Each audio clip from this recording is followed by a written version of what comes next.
Hello friend, मैं आनंद राज।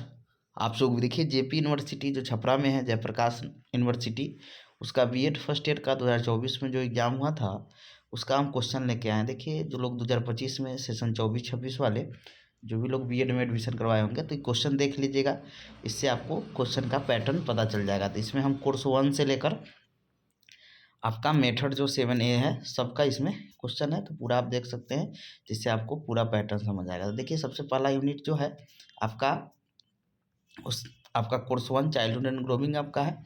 तो चलिए स्टार्ट करते हैं। देखिए यहाँ लिखा है 2024 का क्वेश्चन है, चाइल्डहुड एंड ग्रोमिंग अप आपका पेपर का नाम हुआ, ऊपर में लिखा हुआ है यहाँ पर, समझे। और आपका कोर्स 1 से लेकर मेथड तक यदि आपको नोट्स चाहिए, समझे, तो इस नंबर पर व्हाट्सएप करके आप नोट्स ले सकते हैं। बहुत कम पेमेंट करके आपको नोट्स प्रोवाइड करवा दिया जाएगा। 9576002401 पर व्हाट्सएप करके आप नोट्स या क्लास भी अभी लाइव चल रहा है उसको भी ज्वाइन कर सकते हैं। तो 9576002401 पर करके हम 2025 के लिए जो एग्ज़ाम होगा सेशन 24-26 वाले के लिए उनका VVI क्वेश्चन भी कर दिए। तो चलिए हम लोग स्टार्ट करते हैं।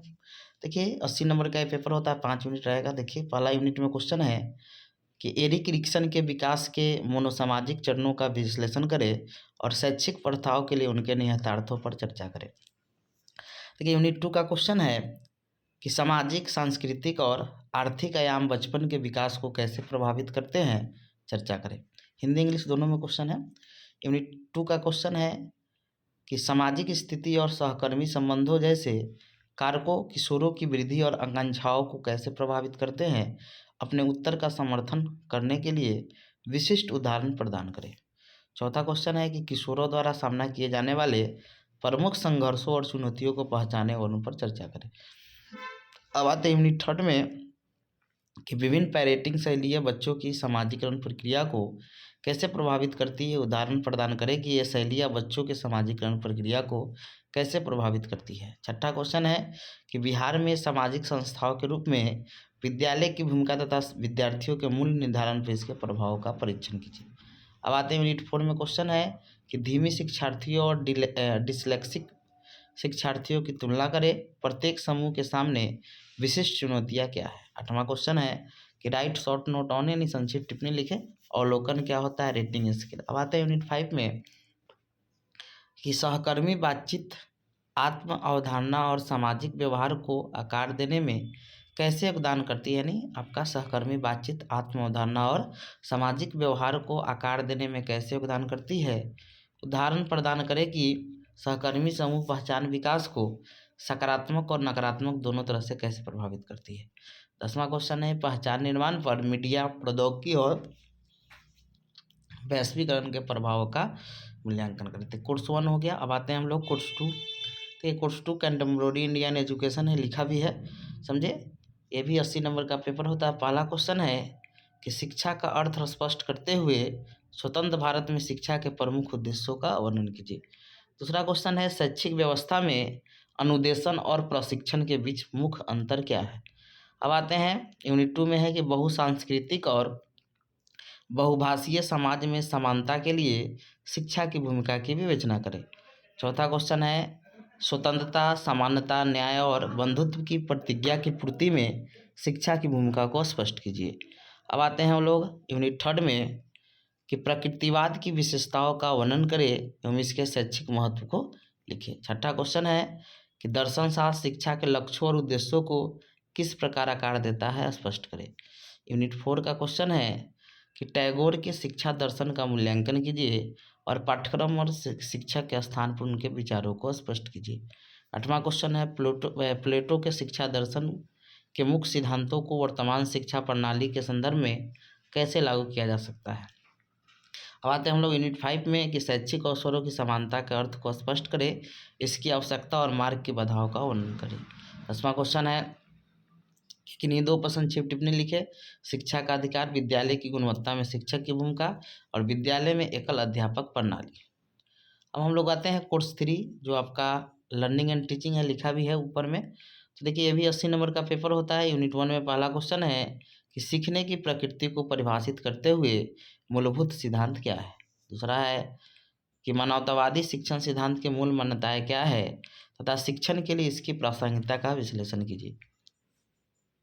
अब आते हैं हम लोग यूनिट 2 में कि what is the concept of motivation and why is the crucial for the learning process, यानी प्रेरणा की अवधारणा क्या है और यह सीखने की प्रक्रिया के लिए महत्वपूर्ण क्यों है। चौथा क्वेश्चन है आपका कि प्रभावी अध्ययन आदतें क्या है और छात्रों को इनकी शिक्षा को बढ़ाने के लिए इन आदतों को विकसित करने और बनाए रखने में कैसे मार्गदर्शन दिया जा सकता है। अब आते हैं हम लोग यूनिट 3 में। क्वेश्चन है कि इंग्लिश में है, हिंदी में हम लोग यहाँ पढ़ते हैं, क्या शिक्षण एक नियोजित गतिविधि है। प्रभावी शिक्षण के लिए पाठ नियोजन प्रक्रिया में शामिल प्रमुख तत्वों पर चर्चा करते हैं। इंग्लिश में क्वेश्चन है या नीचा है हिंदी में। छठा क्वेश्चन है कि चर्चा करें कि शिक्षक की व्यावसायिक पहचान क्या है और शिक्षण पेशे में इनका क्या महत्व है। समझ गए। अब आते हैं कोर्स यूनिट 4 का है कि व्यक्तिगत, छोटे समूह या संपूर्ण कक्षा की शिक्षण रणनीतियों के बीच चयन करते समय शिक्षक को किन बातों को ध्यान में रखना चाहिए। 8वां क्वेश्चन है कि शिक्षण संसाधनों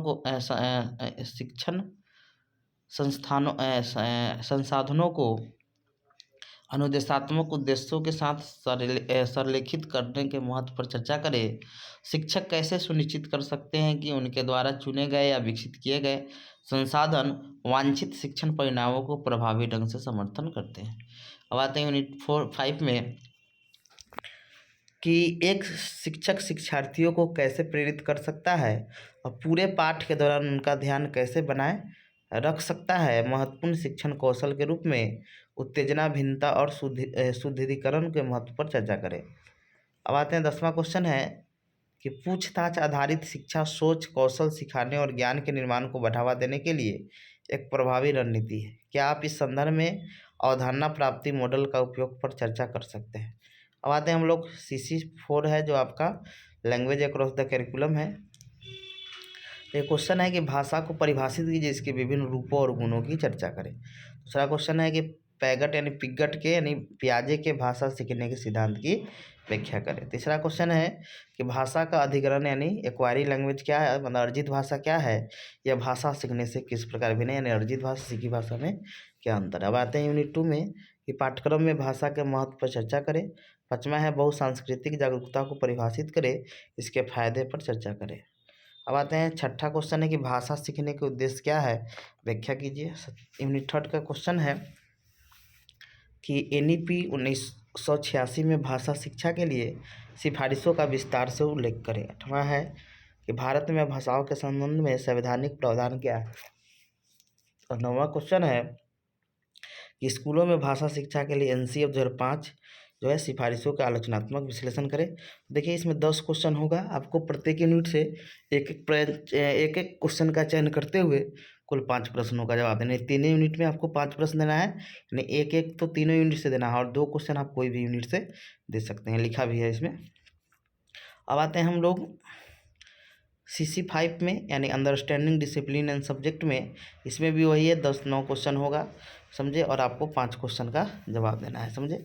प्रत्येक यूनिट से एक, उसके बाद कोई भी यूनिट दे सकते हैं। पहला क्वेश्चन है कि शास्त्र से आप क्या समझते हैं, यानी डिसिप्लिन। शास्त्र और विषय, यानी शास्त्र को हम लोग अनुशासन भी कहते हैं, शास्त्र और विषय के बीच अंतर पर चर्चा कीजिए। दूसरा क्वेश्चन है किसी भी शास्त्र की शक्ति और कमजोरी की तुलना किसी अन्य शास्त्रों से कीजिए। अब आते हैं यूनिट। तीसरा क्वेश्चन है कि राष्ट्रीय संदर्भ में शिक्षार्थियों के विकास के लिए शास्त्रों के उद्देश्यों का वर्णन कीजिए। और शास्त्र मतलब अनुशासन, डिसिप्लिन। अब आते हैं यूनिट 2 में। क्वेश्चन है कि संचार रणनीतियों के महत्व पर चर्चा कीजिए। कुछ रणनीतियों का उदाहरण दें जो संचार की प्रभावशीलता में सुधार कर सकती है। अब आते हैं 5 में कि संचार पर विषय विशिष्ट शब्दावली के प्रभाव का विश्लेषण कीजिए। विशिष्ट शब्द का प्रयोग बातचीत को कैसे प्रभावित करती है। 6ठा है गुणात्मक और मात्रात्मक डाटा संग्रह विधियों के बीच मुख्य अंतर क्या है, समझाए। यूनिट 3 का क्वेश्चन है कि अंतःविषयक शिक्षण को परिभाषित करें और बताएं कि यह पारंपरिक तरीकों से किस प्रकार भिन्न है। 8वां है अंतःविषयक विषयों के अध्ययन के समान उद्देश्य क्या है, कम से कम 3 व्यापक लक्ष्यों की सूची बनाएं और उदाहरण के साथ वर्णन करें। अगला है विभिन्न विषयों का एकीकरण किस प्रकार किसी अंतःविषय विषय गुणवत्ता में योगदान देता है। प्रभावी एकीकरण के एक उदाहरण दीजिए। अब हम लोग आते हैं जेंडर स्कूल एंड सोसाइटी, जो CC6 होता है, समझे, लिखा भी है जेंडर स्कूल एंड सोसाइटी। तो इसमें पहला क्वेश्चन है कि पितृसत्ता से आप क्या समझते हैं, उदाहरणों की सहायता से भारतीय परिदृश्य में पितृसत्ता पर चर्चा करें। दूसरा क्वेश्चन है जाति, वर्ग, धर्म, जातीयता, विकलांगता और क्षेत्र के संबंध में समता और समानता की अवधारणा पर चर्चा करें। तीसरा क्वेश्चन है नारीवाद पर चर्चा करें, महिला सशक्तिकरण से आप क्या समझते हैं, उदाहरण सहित समझाइए। अब आते हैं यूनिट 2 का क्वेश्चन है कि लिंग और शिक्षा के सिद्धांतों पर चर्चा करें, भारतीय संदर्भ में इसके अनुप्रयोगों की व्याख्या करें। अब आते हैं 5वां कि भारतीय समाज के संदर्भ में लैंगिक शिक्षा क्या अनुप्रयोग है, उदाहरण सहित समझाइए। छठा क्वेश्चन है लैंगिक पहचान के विकास में परिवार, स्कूल और मीडिया की भूमिका पर चर्चा करें। अब आते हैं यूनिट 3 की पाठ्यक्रम ढांचे में लैंगिक निर्माण पर चर्चा करें, आज़ादी के बाद परिदृश्य का विश्लेषण करें। 8वां है जीवन कौशल और लैंगिकता को उदाहरण की सहायता से अपने शब्दों में समझाएं। 9वां है निम्नलिखित संक्षिप्त टिप्पणी लिखे। अंतः विभागीयता, उसके बाद है लिंग और छिपा हुआ पाठ्यक्रम, समझे। अब आते हैं मेथड, ये आपका फिजिकल साइंस का क्वेश्चन है, ऐसे ही हम और का भी डाल देंगे, फिजिकल साइंस का है तो ये भी आपका, इसमें बोला जा रहा है कि 5 प्रश्न का जवाब देना है। तो है पहला क्वेश्चन विज्ञान को परिभाषित कीजिए, भौतिक विज्ञान की प्रकृति को उपयुक्त उदाहरणों के द्वारा समझाइए। दूसरा क्वेश्चन है ब्लूम वर्गीकरण के अनुदेशात्मक और व्यवहारिक उद्देश्यों का वर्णन करें। तीसरा है भौतिक विज्ञान शिक्षक के वैज्ञानिक दृष्टिकोण प्रकार डालिए। यूनिट 2 का क्वेश्चन है कि भौतिक विज्ञान पाठ्यक्रम निर्माण के सिद्धांतों में विभिन्न चरणों की व्याख्या कीजिए। 5वां है माध्यमिक स्तर भौतिक विज्ञान शिक्षक के पाठ्यक्रम की विवेचना कीजिए। 6ठा है माध्यमिक स्तर भौतिक विज्ञान अध्याय की सीमाओं का व्याख्या करें। यूनिट 6 का क्वेश्चन है भौतिक विज्ञान शिक्षा की गुणवत्ता पर प्रकाश डालिए। 8वां है भौतिक विज्ञान आगमन और निगमन विधियों की व्याख्या कीजिए। 9वां है भौतिक विज्ञान शिक्षण की विभिन्न तकनीकों का व्याख्या कीजिए। तो ये हो गया आपका, समझे। नोट्स लेना होगा तो 9576002401 पर व्हाट्सएप करके ले सकते हैं, समझ गए। तो ठीक है, फिर हम लोग मिलते हैं। VVI क्वेश्चन भी कर दिए 2025 के लिए।